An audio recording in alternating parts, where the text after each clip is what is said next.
Hey, everybody, this is Bevan and my co host Biscuit Reynolds, and we are here to welcome you to Bevan, a Femme Over 40 and Her Friends podcast. I'm your host, Bevan. I've said my name 3 times. It's time to start the show. Today, I'm going to introduce you to my fabulous friend, Bianca Russo, who is just so funny and so fun to chat with and connect with. And we came together. I think Bianca just slid into the DMs because we were both serving marginalized communities through fitness and wanted to network about that. And I did when I was on tour in 2018. I visited DC, and thanks to Bianca, was able to find a place to host it and met her in person, and we've kept up a friendship. And so I'm really grateful for her friendship. But something that I've really admired about her over time is just how she manages her mental health, because I'm really I've talked about this on the podcast before, but I'm going to say it again. I think that neurodivergence is actual human diversity.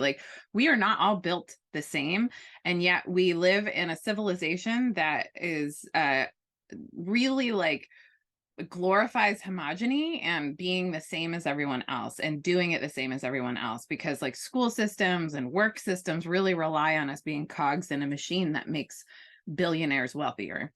And the actual thing about humans is that we're all so different. And that's the coolest part, is that every human is a unique individual. And I believe every human has the potential to be a genius, and to be a genius at something that they're meant to give to the world. And of course, genius isn't just being book smart. It's about figuring out the thing you're supposed to do and doing it on purpose, and the gift that you're supposed to bring. And so I think the way that those of us who are neurodiverse, I identify as neurodiverse because I have a very different brain than what is typical, right? And I think a lot of us, I was pigeonholed into GATE education, gifted and talented education, as a kid.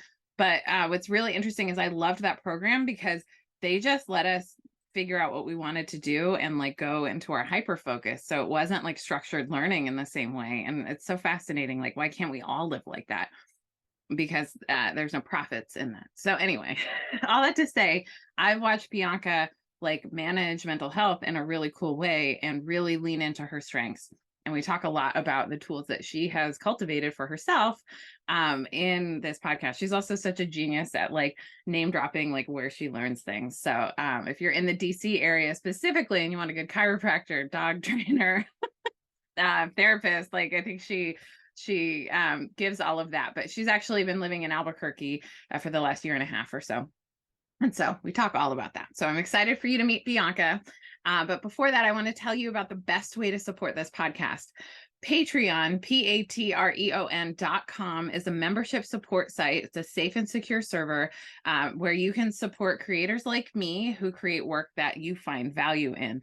My Patreon is patreon.com/FKDP, which stands for Fat Kid Dance Party, which is my aerobics class for anyone who feels left behind by mainstream fitness.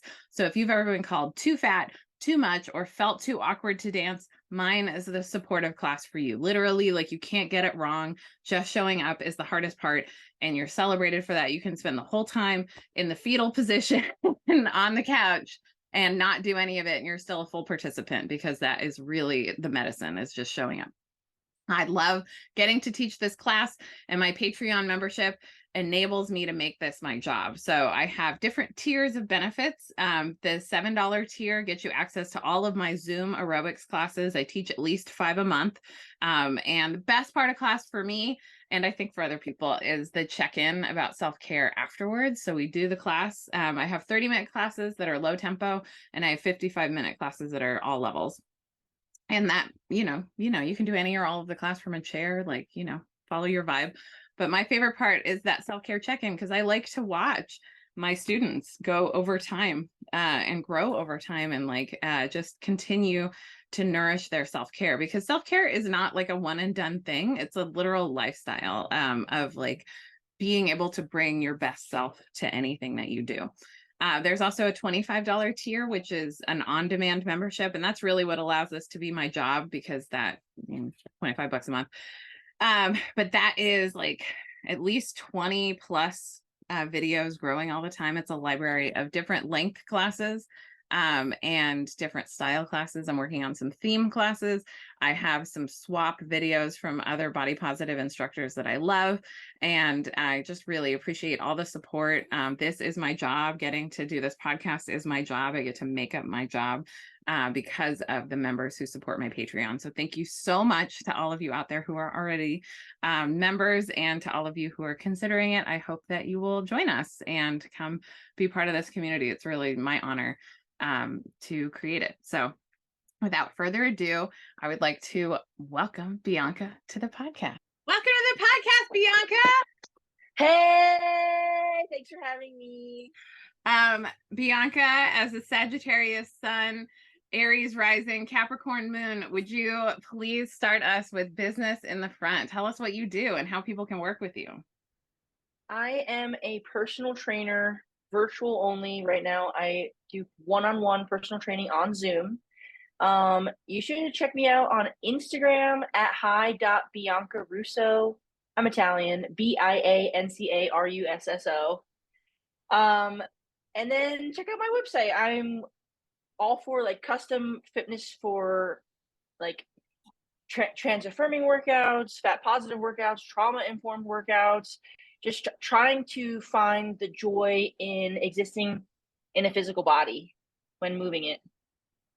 Oh, I love it. You are my favorite type of personal trainer, which is conforming to whatever the goals are that the client wants. Yeah. Someone who's trauma informed. I mean, don't we need that? And Yeah. also someone who's not going to, I mean, I bet you can serve it like daddy top personal trainer and like soft and gentle personal trainer. I feel like you could do either. I bring it all. I am switch, verse, you name it. Like in all the ways. In all the ways. And also Yeah. you do I think your Instagram is so valuable. Like you do such a good job creating content that is like useful and very like. Thank you for saying that. It's true. I mean, it's so hard, like as an entrepreneur, as I know, as you know, it's hard to figure out like, how do I content? You know what I mean? Like I do the same thing all the time. I'm just getting better and better, right? But like creating content from your heart and from your personal experience, and yeah, all of it. How did you? Oh no, say what you're gonna say. the main thing that I try to do when it comes to like sharing a part of who I am on social media, because I think like the purpose of social media is like a peek into like why do I matter, right? As far as like being a business owner. And you know, the story that I'm trying to tell everyone is that like we have this birthright to experience our human experience, like minimizing as much pain and harm as possible for ourselves and other people around us. And like it takes a huge like tectonic plate shift in yourself to realize all of these toxic structures that we've been conditioned to smile and be quiet about, and like reclaiming what it means to like exist in your physical body, and like taking up that space and just like learning to just let everyone else be uncomfortable because I'm here. Which is wildly different than being socialized to stuff your needs away for everyone else's comfort. Exactly. And the ironic thing is you actually make the right people comfortable by being just your genuine self, and exactly, and trusting that, you know, there's 8 billion people in the world. Like we're not supposed to be for everyone. Like we don't like everyone. Of course, not everyone's going to like us, and that's good. And one thing that makes me really sad though is like, it's like, oh, why are you a popular personal trainer? And then you could distill it and be a little sarcastic and say something like, well, because like I'm really different from your typical personal trainer, which is like, I'm super nice and I listen to you and I respect your boundaries. Yeah. Diamond in the rough. It's really sad. It really makes me so sad. It is sad, but also what's great is that you're on Zoom, so you can be for anybody all over the world, and it's fabulous. Yeah, I work with, you know, dog walkers. I work with trial attorneys. I work with, you know, students. I work with anybody who has internet connection and a device that they can set up and like stand a yoga mat's length away from. You can have some equipment. Maybe you don't have equipment. Maybe we don't use equipment. Maybe you get some cheap equipment, you know, and like you can keep up with it while you travel because of the versatility of it. Like, I don't know, convenience is like always an it word. That's for real. And convenience is keeping up with something. I have to say, like, as an aerobics instructor, I see people have like one change in their schedule and like their entire workout regime and wellness plan is out the window. Like they just can't keep up with Yeah. Yeah. Sometimes people are like, so what do I get like from personal training? And of course I'm gonna design a workout for you and like lead you through a workout. But it's also like you get this like wellness top all around where it's like, sometimes your real life happens and tragic things, trigger warning, like pet grief. Like if you have something happen where your pet passes away, like what I do for you is I'm like, I hold space for you. And I'm like, a part of our work together is continuing to support each other through these difficult times and knowing that like your workouts will be there for you after you make space to process your grief and be sad. Like, I'm not going to be mad at you and force you. Like, this is all very much so queer, consensual, like compassionate, you know, that's period, hard stop. Bianca, how did you get into personal training? uh Sometimes I don't know where to start this thread, but I'll start at the very beginning. So I was, up until now, I'm 34 years old now, May 2023. And I think for the first time in my adult life, I'm like experiencing stable adulthood. Yeah. And in this is like on this line of my story, it's like chaos move after chaos move. And I found myself, after college in New York City, living in New York City for 5 years, then being in Washington, D.C., which I lived for 8 years. I now live in New Mexico. I've been here for 1 year. But I traumatically moved from D.C. to the Washington, D.C. area and started working in hospitals as like nursing support because I thought I wanted to go to nursing school. Cut to the chase, too long, don't read. I don't want to go to nursing school. I hurt my back. It's such a difficult profession that I just couldn't cut it. I hurt my back helping to lift a patient in a bed, and I learned that I herniated a spinal disc, L5S1. The pain was excruciating. I had neurological dysfunction where like the bulging disc was compressing the nerve, and I lost function of a big part of my leg, and it was very, very painful. What can I say? And so they were like, the only way that you're ever going to feel any better ever is with surgery. And I'm so scared of surgery. So I didn't do that. And instead, I helped myself by seeking chiropractic care and exercise. So I never had surgery and I'm like fully recovered from that. So yeah, that's how I became a personal trainer. I was like, this working in a hospital sucks. I'm going to study as hard as I can to become a personal trainer. And at the very moment that like I had the light bulb go off, I remember I was at a hospital in Washington, D.C. I was working in the emergency department, and it's just, horrible things are happening the whole time you're there, 12 hours, right? You get half an hour lunch break. You don't get to sit down. And I remember like, man, I got to get out of here. The emergency room is hell on earth. People here are sick and people here are injured.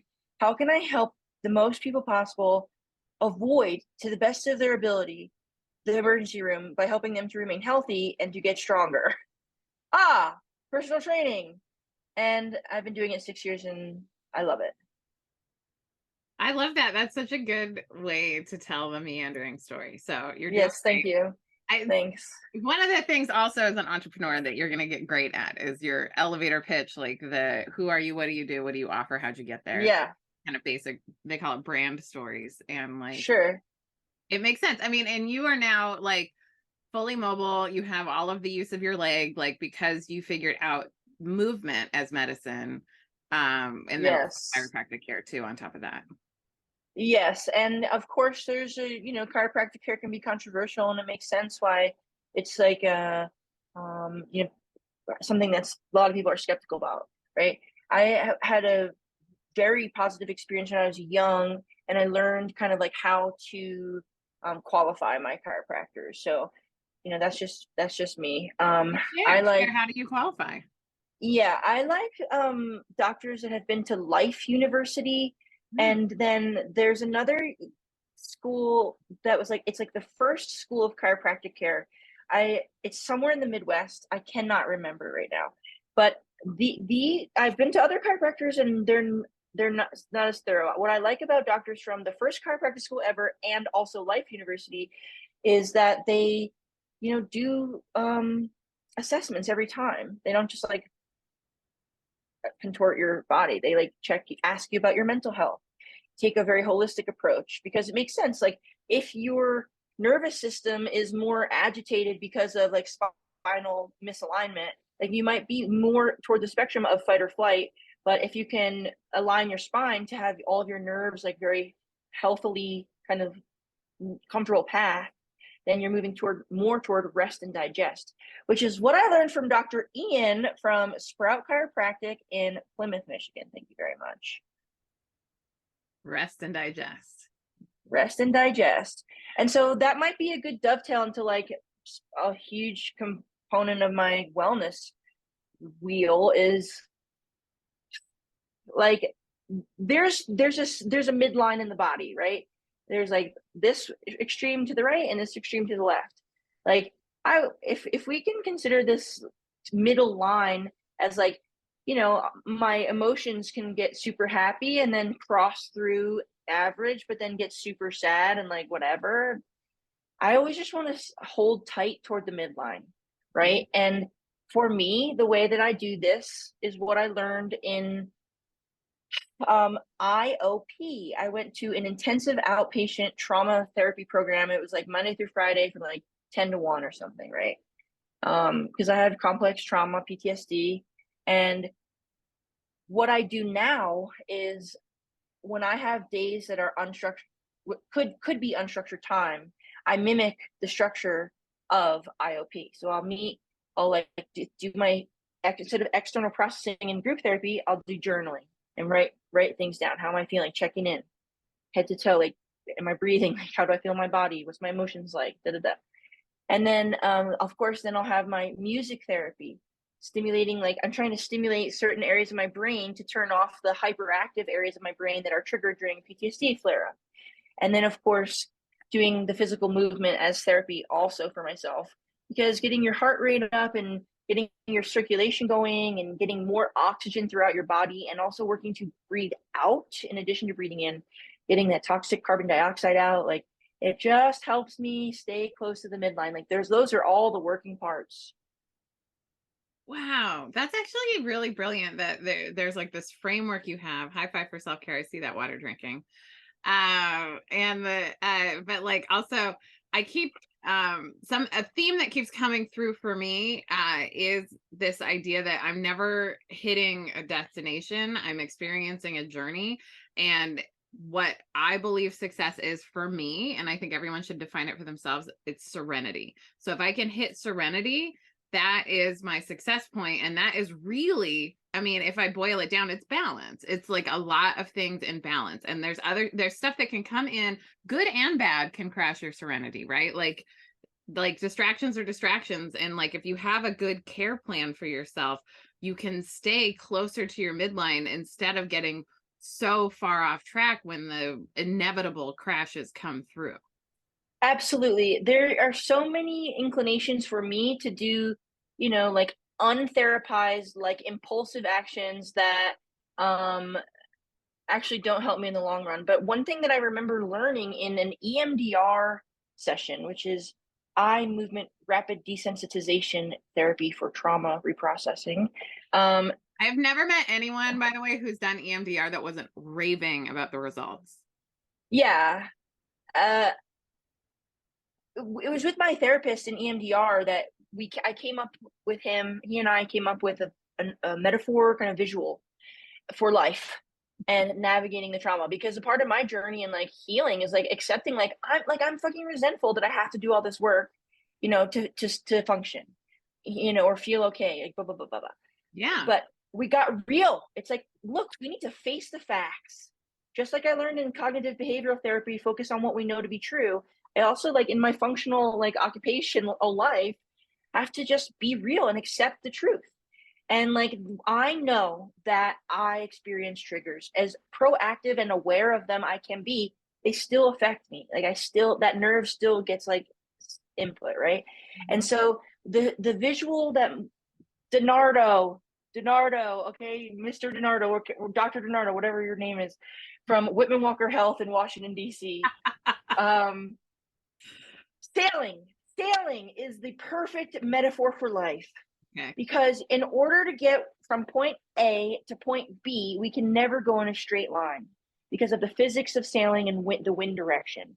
We have to zig and we have to zag, and we have to sail in the direction of upwind, but at an angle so that the air catches in the sail and pushes us forward. So you're moving across a midline, right?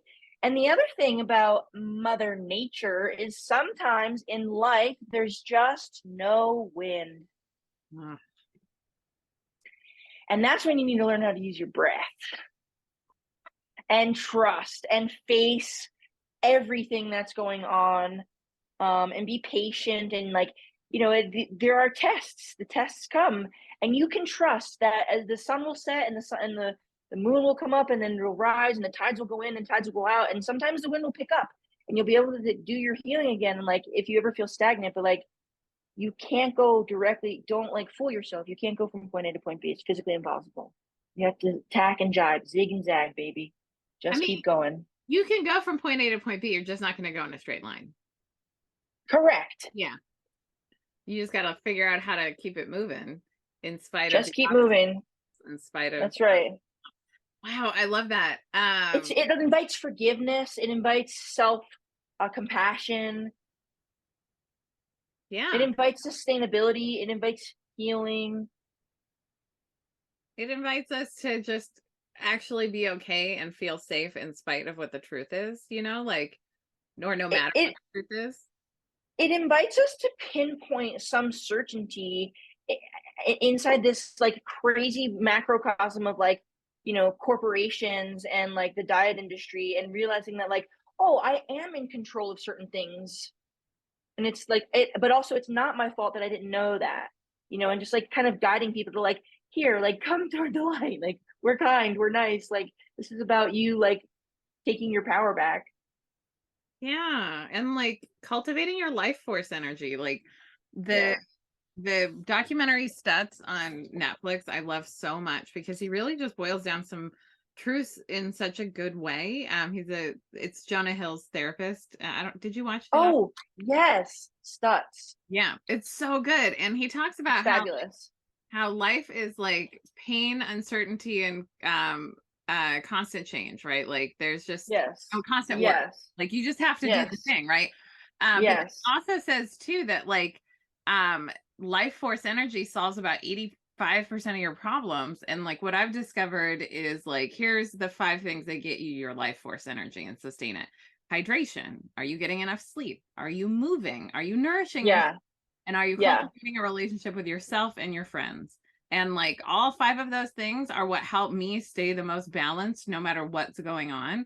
And like figuring out like whatever you need to like support you being sustainable with that. Like I use an app called the Dailyo app, which is just like my daily self-care. Like I check off all the things. And it's also a list of things when things are really hard for me, especially when I'm going through the acute stages of grief, if something big has happened. And again, good things and bad things can throw you off. So like having this list of the things like, did I good things and bad things? Exactly. Like we forget that falling in love is actually objectively quite hard. Like it's a lot of trust. Well, there's something interesting. There's something numerological going on here because you said 5 pillars or like 5 domains. And I just was working in therapy, and I have 5 pillars that I do my like inventory, self inventory. And these are domains of health for myself, and they're social, environmental, how did I put my clothes away? Is my would I want to have a guest over? Is my house clean? Emotional wellness for me, that's remaining as regulated as I possibly can, using my skills. knowing how to like release that energy with physical movement. And then like the fourth one is physical movement for me, like doing my pickleball because that ties into social, Mm. or like, like doing pickleball also because I get sunshine for like my vitamins and stuff. And then the fifth pillar is financial, of course, like how's your financial health? Mm. So those are the five things that I check, like, oh, when I'm like, oh, how am I doing? If we have some sort of like manageable like guidance, we can actually be okay. Yeah, absolutely. And like Yeah. being compassionate with ourselves that like, it's okay to not be okay and it's okay to assess these things. And like, some stuff is totally out of our control. Yes.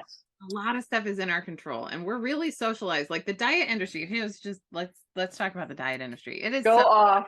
we're socialized to think that like our body is something that we're supposed to be able to control when 90% of what happens to our body is genetic. Like and also it has to do with like early socialization. If you were put on Weight Watchers as I was as a child, and or any dieting as a child, you are like way more likely to have metabolism issues later in life. So like they made you fat. You know what I mean? It's like they were trying to fight the fat and then they made you fat. Like, and all of this stuff is out of our control, but the diet industry profits off of you focusing on your body as a problem instead of just accepting and understanding that your body is just a vessel for your soul.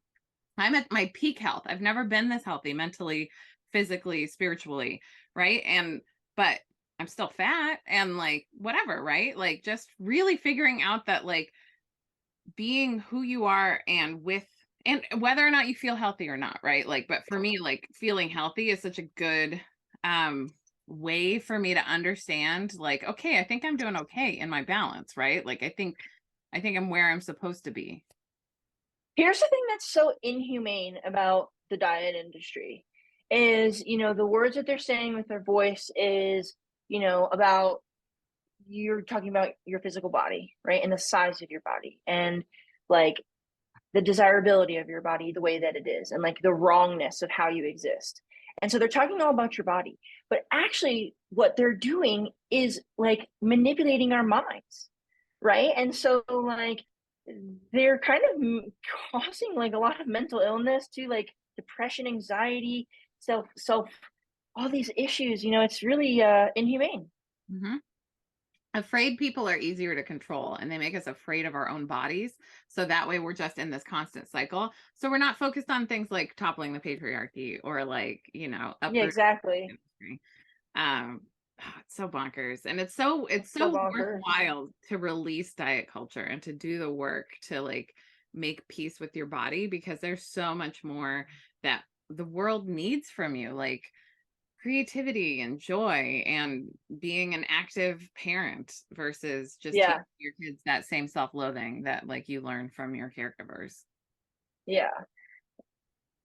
It's dangerous when we think for ourselves, though. Yeah. But we're here to teach people to think for them. Yes, exactly. Okay, so so you take a day and you prioritize your mental wellness in your day, but say you're in a day where you're having a spiral, what do you do to kind of get back to center? If I'm having a spiral, what I do to get back to center is like, okay, first of all, I'll intervene with myself and I'll be like, whoa, I'm okay. What can I control? Take some breaths, and I'll set the timer. And if you can focus on fully inhaling and fully exhaling for 3 minutes, the total volume of your blood in your body does a complete cycle throughout your entire body. And you may actually release, hormones and chemicals that make you really physiologically move toward calm, right? And so that's the first thing that I do. And then I'll use other DBT skills, dialectical behavioral therapy skills like 5, 4, 3, 2, 1, naming 5 things that I can see, 4 things you can hear, 3 things you can touch, 2 things you can smell, 1 thing you can taste. I don't know, something like that. Like, or another one that I'll use is like Roy G. Biv. Use my eyesight and like look around and identify something that's red, identify something that's orange, look around, et cetera, et cetera. And then if that's to help me get out of my head, right? To stop the mental spiral. Then when I want to get back into my body, I use a tip skill, TIPP, from DBT therapy. Temperature, take a shower, really, really cold shower, or a very, very hot shower, right? TIP is an acronym, TIPP. I is intense exercise, get your heart rate going, like make yourself sweat so that you actually change your blood pressure and like release chemicals that make you feel more in control and like calm and grounded. P is paired breathing, paced breathing for 3 minutes. And the other P is paired muscle relaxation. So you like squeeze muscle as hard as you can and then relax and then like go from like head to toe, right? Being really methodical about those skills is how I would like take control and ideally have check in, like drink water, have a snack, take a nap, or play music to get my brain back online if I have to actually like be functioning. But I mean, this is all coming from a huge place of privilege. I don't have any children, you know, like I have the time to take care of myself. And that's not, I think, the typical thing for people. Yeah. I think some of the coolest things you can do if you have kids, though, is to bring them into your self-care practices. Yeah. Like, Yeah. oh, I need to breathe right now. Let's breathe together. I need to Yeah. take a nap right now. Let's lay down together, right? Like, let's like just sort of incorporating them, because I think the more kids see you being your authentic self, Exactly. it's like what it's Dr. Brene Brown talks about, you being your authentic self is the best parenting you can offer, because that shows them what they need. And as someone who both desires to be a parent and really requires a hefty amount of self-care, like, I mean, I build it into my work day because I can't be a Right. great aerobics instructor unless I'm great at caring for Bevan. And so Right. like I've had to really think through, like, how can I even parent, like release, Right. absorb more responsibility for other people. But like, I'm like actually seeing that, like, oh, okay. So like I see good parents all the time incorporate their kids into their self-care practices, and also recognize boundaries. Like one of my favorite Mormon moms, she talks about, I'm not here to entertain my kids. Like, she's like, they entertain themselves. Like, I'm here to like, make sure their basic care needs are taken care of. And she focuses on creating their independence and capability. And so Yeah. like, I I think a love lot that. of us are socialized to do everything for the kids. And like, that's just a recipe for burnout. I mean, it's the same with jobs. If you do everything for your job, you're going to burn Right. out. Yeah, absolutely. Ooh, burnout. Ooh. I know a lot of people right now who are like just quit their job or are like, I just got to quit my job. Like the burnout is spreading like a wildfire, and it's like a recession year, things are tough. Yeah. What's the astrology behind that? I'm going to moisturize my eyes. Oh, do it. Have self-care. I think this is the first time on my podcast anyone has moisturized their eyes, and I love that. I love I'm in it the for us. desert, man. Yeah. So I think, you know what? I think if the astrology is telling us about burnout, it's simply the age of Aquarius, because we're moving into an information age. So we're having like rapid technological improvements in workflow and what's possible. Mm-hmm. But we have like this weird like previous age. I think it's age of Pisces is the previous age. I don't understand why the ages go backwards, but like this previous age was based on like top down leadership, right? Like think about the 80s, the me 80s, right? Like that's kind of the primo example. And so now we're moving into this thing that's more collective care. It's softer. We have multiple God. overlapping pandemics, right? And so Yeah. people's literal immune systems are deficient potentially for life after COVID exposure, even if you weren't symptomatic. Yeah. So Yeah. like German government is calling it basically COVIDs, like, and it's so like Wow. you can't stop getting sick. How can you possibly maintain the level that you were at in like your career Right. before, Of like course. Of your course. body is demanding it. So I think in many ways it's like our bodies are just externally showing what has been coming all this time, and like the sick society that we have is like not sustainable. So we have to figure out ways for people to literally live on 20 hours a week of work, and like more people have to figure that out, and like we need to have an economic shift that allows for that. And which brings me to my next point. I have an unofficial theory. Mark my words, Friday, May 19th, 2023. This is Bianca Russo speaking. I believe there is like a silent public health crisis that we are all slowly suffocating. And I talk about this on my Instagram. You know, the people that are talking about wanting to quit their jobs or are going through difficult times at their jobs and like another round of layoffs. You know, I'm like, hey, like, have you taken a deep breath in the past couple of days? And they're like not aware of it, right? And so all of this anxiety and all of this stress manifests in very serious ways. Because when we are anxious and we're overthinking and we're like multitasking and like totally dissociated, like doom scrolling, all this stuff, of course, you're not getting an adequate oxygen to your brain or any of the tissues in your body if you're not breathing in all the way. But the importance of knowing, like, when you exhale all the way, you're also releasing carbon dioxide, right? And you can do a quick Google search. What are the symptoms of a buildup of carbon dioxide? You know, don't give yourself like what they call a Google tumor. Like that's not happening to you, but these are like the very extreme symptoms. It's toxic, y'all. We got to get it out of the body. So take a deep breath in right now. And all the way out, prolong the exhale. I learned that from Adina Doctor Somatics in Washington, D.C. That phrase, prolong your exhale. And if you do another one as I keep talking, when you work to prolong your exhale, it engages core muscles like between all your ribs, your intercostals. And we all don't we all want to have breathing muscles that have a great amount of endurance, right? So like, I think that capitalism is causing this like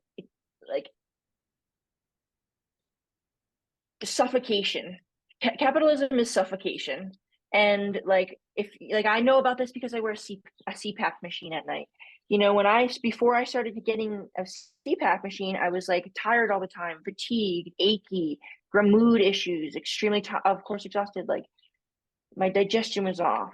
You know, so newsflash or quick reminder: oxygen is critical for human life. Learn to connect with your breath. Wow. Oh my I'm God. passionate about that. I love when I have an episode that makes people breathe. My friend Jana, who was on a recent episode, in a reading for me, she said, Spirit says you need to start microdosing your emotions. And so I was like, oh.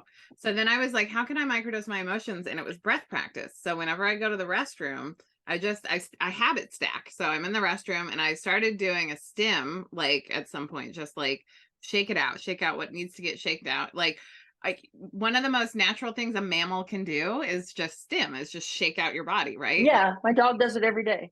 Yeah, all the time, whenever she needs to, right? And so like it's one of the most natural things we need to do in our bodies, but it's been colonized out of us, right? Right. So I do a little stim and just release what needs to release. And then I do 3 big breaths with an audible exhale. And the audible stuff helps to tell your body that you're safe, and it helps to microdose your emotions. I'm someone who has really big emotions, but I think this is a trauma response, but I'm very great in a crisis because like the big emotions come, but I don't feel them. I'm present for the crisis and I can handle them well. But then like days later, I'm like, why am I stressed out at a yoga class? Because I'm finally releasing. I stepped away. So remembering that you take breaks and get to go to the restroom, and like I was like in my like the part of my brain that still worries about what people think, right? She's a lot quieter, or there's louder voices now, but she's still there. She's like, what about when you live with people, Bevan? They're gonna hear you breathing in the bathroom. It's okay. You're allowed to exist. I'm like, I want my kids to know to do that, you know? First of all, you're never gonna have a family that like judges you for breathing audibly. Like the family and the love that you have in this universe is like people who understand the importance of you breathing audibly. When you vocalize during your exhale, it's stimulating your vagus nerve, right? The vagus nerve is the biggest nerve in the entire body. It runs through everything. So if you can like stimulate that in a calming manner, like that's like a great tool to add to your quiver of wellness. I want to throw this also into our quiver because you were talking about cold showers earlier. I picked this up in like May of 2020. So it's like during like an online wellness event, and someone suggested just putting cold water on your vagus nerve, like which is right at the back of your neck, and just like 10 to 30 seconds. And so I started doing it at the beginning of my showers, and like I lived down the street from my mother, and at that point I had been living there for about 6 months. And it's so wild that like my mom is the person who factory installed most of my triggers, right? And so like she can trigger me like no one else, but I have been like I mean like the triggers went way down. Like I'm rarely triggered Yeah. unless it's something I really need to learn from, because Right. I do that thing every day. Like Yeah. if the water needs to get hot, because I like a cold shower and I do cold showers therapeutically, but like in the winter I live somewhere where I can't have cold water coming out of the pipes or it will freeze and then I won't be able to run my water. Sure. So I Sure. just do it like while the water is warming up. I just sit in the cold and just let it do its thing, and it's been such a transformational practice for me. Having a routine and knowing what works for you is a wonderful step to be at. But I think for anybody that doesn't know, like, who's like, how do I know what's going to work for me? It's about like understanding that structure to like bring it back. Like, what are the like if you have the privilege of going to therapy, like learn about grounding, being in your body, and then like structuring out your 5 pillars. Like again, like mine are social, environmental, emotional, physical, and financial. Like what are the things that I need to be okay in the big picture? And then in the little picture, like what do I need to just like be present in my body? Yeah. And how am I doing? How am I doing? When you journal, what are questions you ask yourself? And how do I approach journaling? Um, I kind of follow a structure that's like, I feel blank, refer to your emotion wheel, you know, and then maybe taking note of like the circumstances leading up to that or what I expect to happen in my immediate future. How is my sleep quality? Like, did I eat today? Like, what did you eat? How do you feel physically? You know, because it's usually like I feel emotion, right? Since so much of my life is like based around like regulating my emotions so that I can like function in society, sometimes I have to remember that like I have to ask myself, how do I feel in my body too? Hmm. And so then I'll be like, oh damn, like yeah, my ass is feeling like asleep. I should really sit up, stand up, and like take the dog for a walk and like get some blood flow. Oh yes, like having that deeper understanding of why these skills are important helps to motivate me. Like okay, I'll go for a walk for the dog to get my heart pumping so that my blood circulates, so that my oxygen molecules travel throughout my blood and regenerate. You know, some of the like vitality in my brain or in my like back muscles that are sore. You know. I love that. How will you talk a little bit about your dog training? Because I feel like you learned a lot of good lessons from being such a boss dog trainer. Oh yeah, shout out to Liana Fit, Washington DC, best dog and cat trainer in the game. Um, I bought a package from Liana and um, I learned the structure. Obviously, like I'm Sagittarius, like neurodivergent queer person. Like what's working for me. I'm binging out on structure. Okay, so Liana taught me what to say to the dog, what word, immediately, like when to say it, or excuse me, precisely when to say that word, how to say that word, and then what to do right away after you say that word. Right? It's like give the treat. Right? So it was a unique experience because I did get the dog immediately after, like at the end of my marriage into my divorce, right before COVID began. And Mm. so I was kind of like living on my own in the quarantine after the divorce, and I had this new dog, and I had nothing, no one to. I only had her, so we focused on training, and it was wonderful for our bond. And so we worked on sit and down and show your belly and paw and all these kind of weird things. But the more aptitude she developed for those basics, I would get more creative with it. And so I was fucking bored, and I would use some of my fitness equipment and like cue her to like jump up on top of things. And now I've cued her to like jump on top of me. And the daily repetition of these basic skills and like finding an environment that's like the same fundamental skill but like a little more challenging. I actually now have her trained as my service dog, and she performs pressure therapy for me for my psychiatric conditions. What is pressure therapy?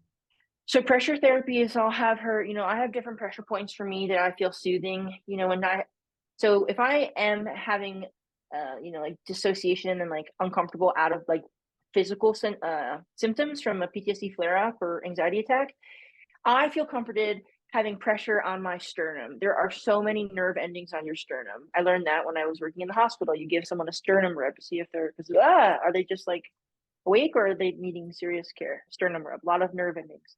So the dog, I cue her, I say the word press, Press, and she'll walk up and I'll be laying on the ground and she'll stand on me and she'll stay.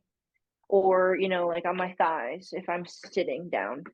And when she does that, she just stays there until I release her verbally and I do my breathing, and it feels like first of all, obviously, like the pressure somatically is effective, but like truly it's therapeutic to not be alone and like someone's listening to me, and I am in control of something.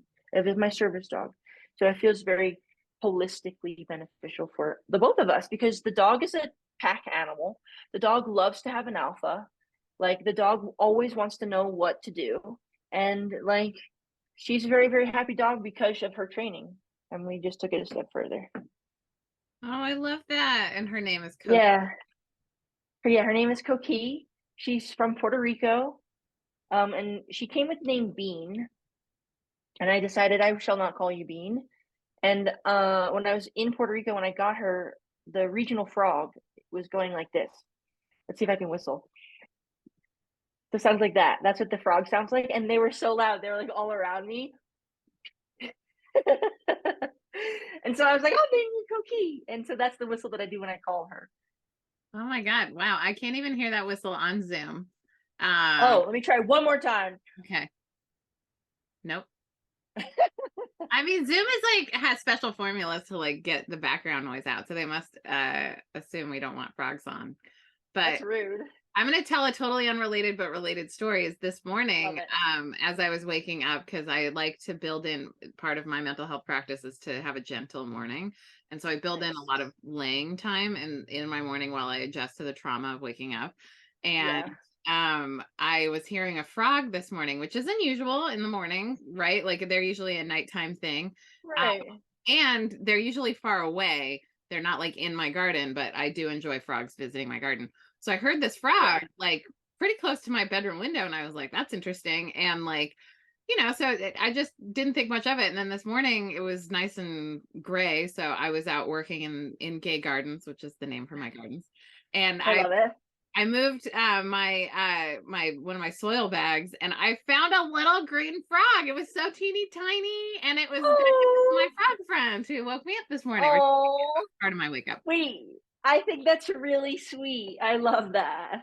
The frog friend. I do call Coqui a frog dog because obviously rhymes are fun. Mm-hmm. But that's so cute. I love a little creature. Yeah. I like to say I am a child of this earth. Just let me connect with nature. It's so healing. Like the other day I had I feel like May is migraine month for Bevan. Like it's like the diciest time for my allergies, and like I still am wondering why God would make me allergic to the thing I love most, which is nature. It's tragic. It is, but because you're a heroine. Because I'm a heroine. Yeah. You need to have a tragic narrative. Fair. Luckily I can be a cyborg and use my allergy meds and my various things that like help me like regulate my mucus and like urinary, right? Like there's a lot of activity I do too that helps me. Yeah. But I got like, how like I don't know if you get migraines, but when like it's like I didn't get a full-blown migraine, but I almost did, and so it's like I felt the shadow pain all day long. So I finally got home. I had been traveling overnight, and like part of why like it got bad as it did was because I just didn't have access to all of my potions. I just had some of them, right? Sure. So I get home, and one of my potions is going to be in the forest. So I was in the forest, and I took my shoes off and like put my feet on the ground, and I felt an immediate shift in how I was feeling. It was like I'm telling you, I know people get grass, but like it's medicine. Like that mycelial network like can get you some healing. And yes, let's also talk about the beautiful harmony between what you said, but also the amount of nerve endings that there are on the bottom of your feet. I think maybe I'm completely wrong, but I'm being pulled to the number 9,000. Is it 9,000 nerve endings in the bottom of the feet? Somebody Google it. I don't know. There's I'm a not. lot of nerve endings. So stimulating your nervous system and like getting that new type of input for your brain is like, that's energy, that's cerebral like capacity that's not being anxious. It's like allocates a different amount of energy toward sensory input in your parietal lobe, I think. Yeah. Smelling stuff, aromatherapy. We haven't even talked about aromatherapy yet. I have been like, let's just geek out about aromatherapy. I have What's been your favorite scent? I think we got to say rose because I'm very rose Cute. identified, rose quartz, rose in Yes. general, but I also love patchouli. My Okay. first girlfriend wore patchouli musk, and so it's like it just reminds me of, love, being in love. Yeah. I I All started. that stuff. Last time we were talking, Bevan, I was telling you about my new facial routine, like cleaning my Yes. sunscreen off my face. Uh-huh. So, like, the oil-based cleanser that I use, it smells like rose hips, and I absolutely love that smell. But the body wash that I use is tea tree. So I feel like when I'm washing my face and like really close to my nose, I like that comfort. But Mhm. there's a different type of comfort, and I do quite enjoy the aroma of the more citrus end of things, including tea tree. But like bergamot and lime, it feels very cleansing. So I like scents that are comforting like rosehip and also cleansing like citrus. Yes. And Let I me get some lemon and orange. I love all the citrusy things. Like that's the kind of weed I like. I like to smoke Me sativa. too. I'm a depressed Same. babe, and like I like the uplift. High five. Depressed babes, high five. Yes.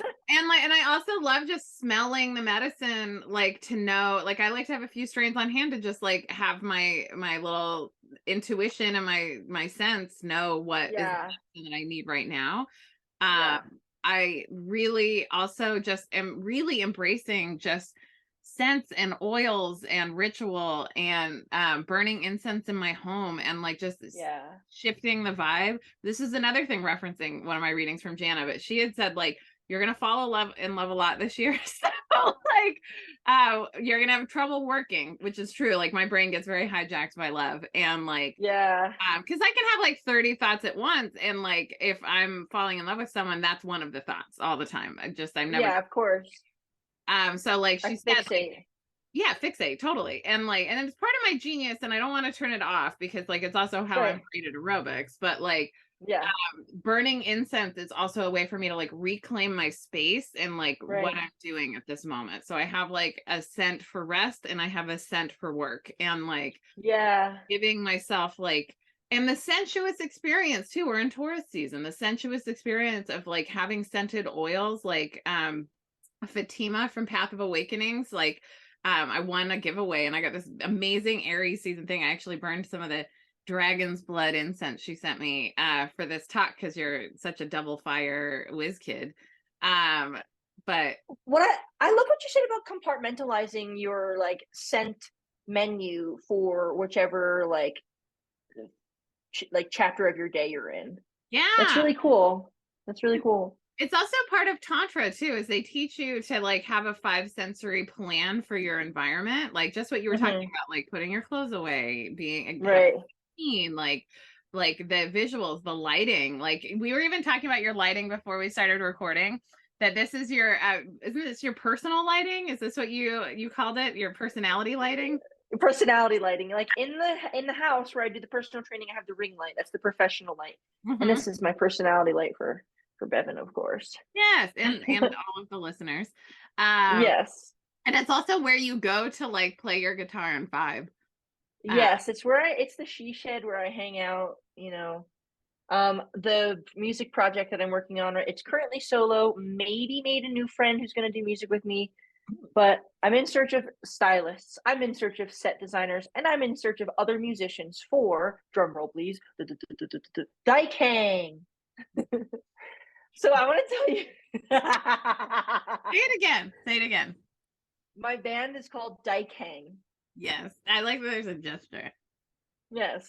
So let me tell you the story about Dyke Hang if you're interested, shall I? Yes. So here I am, hopefully my last chaotic move from Washington D.C. to New Mexico here in Albuquerque area. Um, boy, I'm an East Coast babe. Okay, New Jersey, New York, Washington D.C., and now here I am in the Southwest, and I don't know if it's something about me or my where I am in my life, but I'm having a hard time making friends. Meeting peers has been difficult. There are circumstances unique to my life that, like, okay, yeah, my business is based in Washington, D.C., and I didn't want to change the hours, 7 a.m. to noon Eastern time, which means that I work 5 a.m. to 10 a.m. Mountain time. I consider myself pre-tired, like pre-retired, where it's like I work, but like, I have a little preview because I'm done by 10.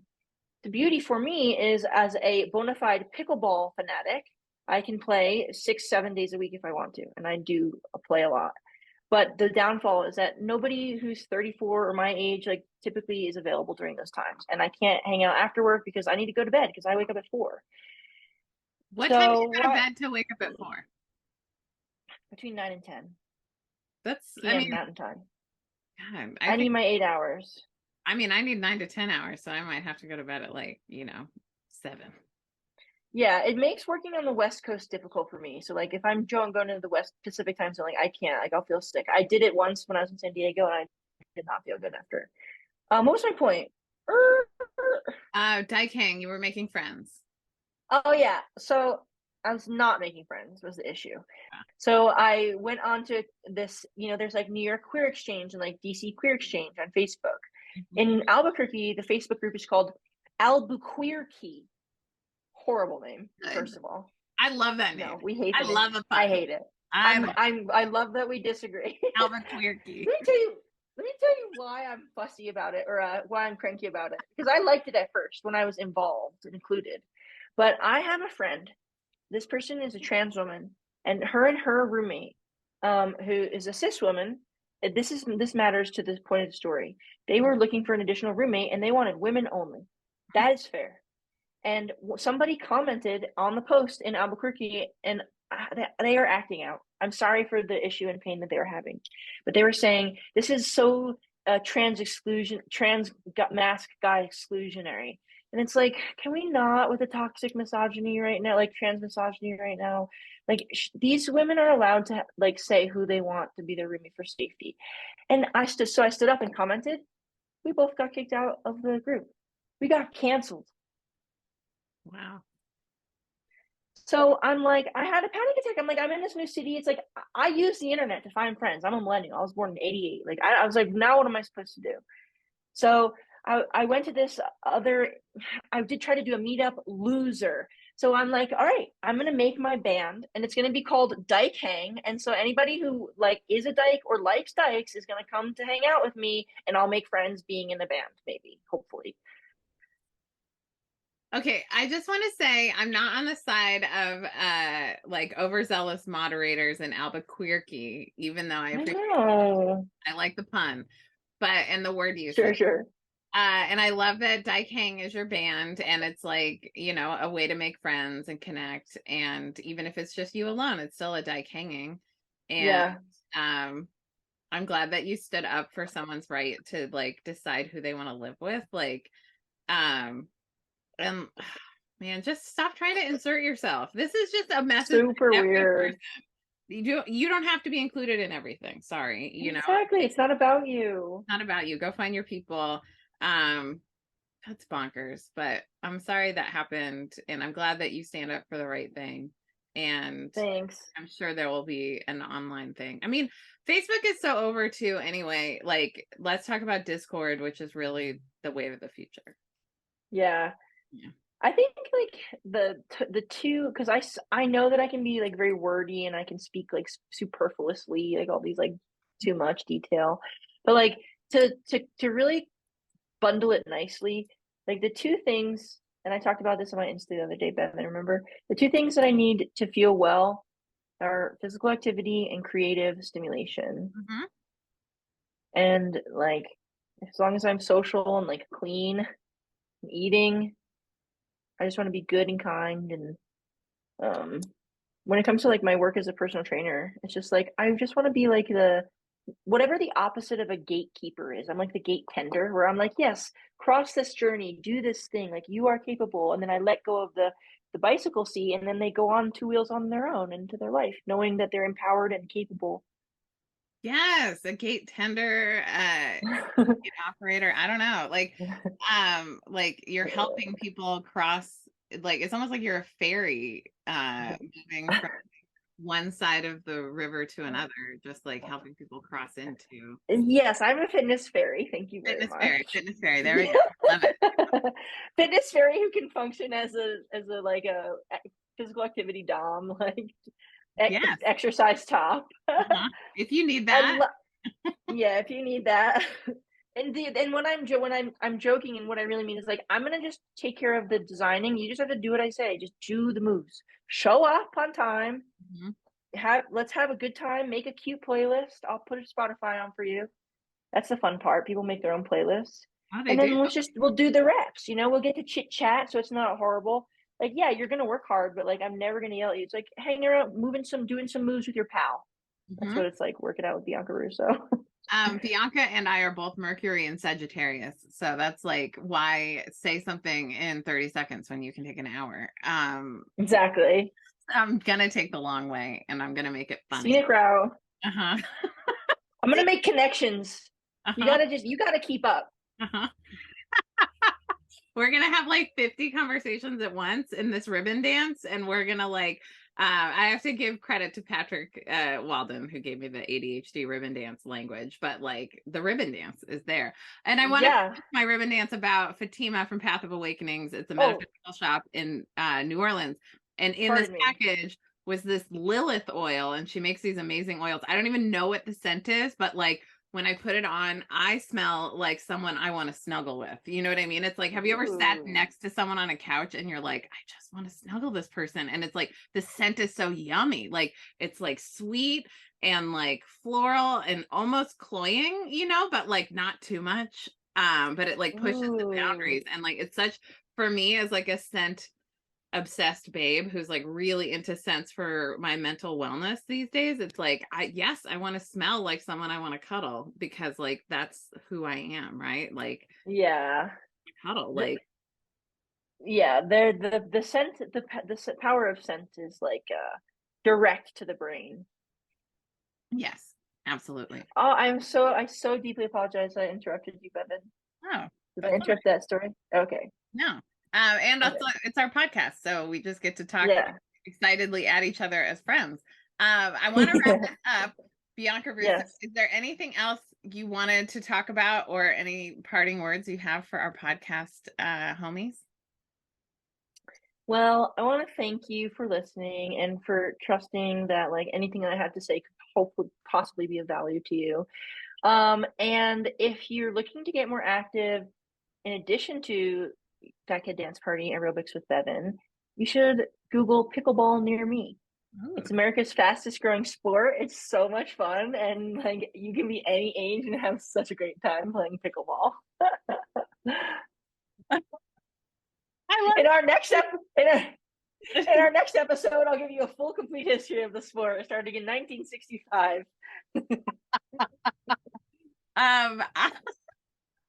I love that you are like, let me just end this by giving you my endorsement for pickleball. And I will say, anyone I know who does pickleball is really into pickleball. And so clearly there's something that is worthy of your hyper focus in the sport. It's so fun. And like, let me tell you, every pickleballer needs a bae. And bae doesn't have to play pickleball. We're looking for sideline baes all the time. Like, I want someone to come watch me play pickleball. Like you can make friends, you can have homies, you can go get a suntan, you can sit under a parasol on the bleachers, like have some snacks. Like, just come hang, come be outside. There's always like a positive like vibe and energy around. It's very family oriented and fun. I'm obsessed with pickleball. It is my true drug. Were you? I mean, it's harm reduced from other drugs. Were you the person that told me that bae is defined as before anyone else? I don't remember if I said that, Bevan. I don't remember. Someone told me recently that bae stands for before anyone else, and I was like, oh, that makes sense. It could have been me, but I don't feel confident, and I can't take credit. That's all right. It was someone on an IG story sometime, but Thank you, Bianca, for your friendship and this joyful hour we spent together. I love you so much. I'm so proud I of love you how too. far you've come and like everything you've done Bevan. to stabilize your mental health in the last couple of years, like making big choices to move across the country so that you could attain that rootedness that you needed so that you could have your wellness because you deserve it and you're worth it. Well, thank you so much. And there's been a few friends along the way. They're like, "You're so nice." I have to shout you out. Like, you are very patient and considerate and empathetic and like straight up like kind. And I want to thank you. So I appreciate you, Bevan. Love you so much, Bianca. Yeah, love All the you. links for Bianca are in the show notes. And thanks for tuning in. Bye, everybody. Bye.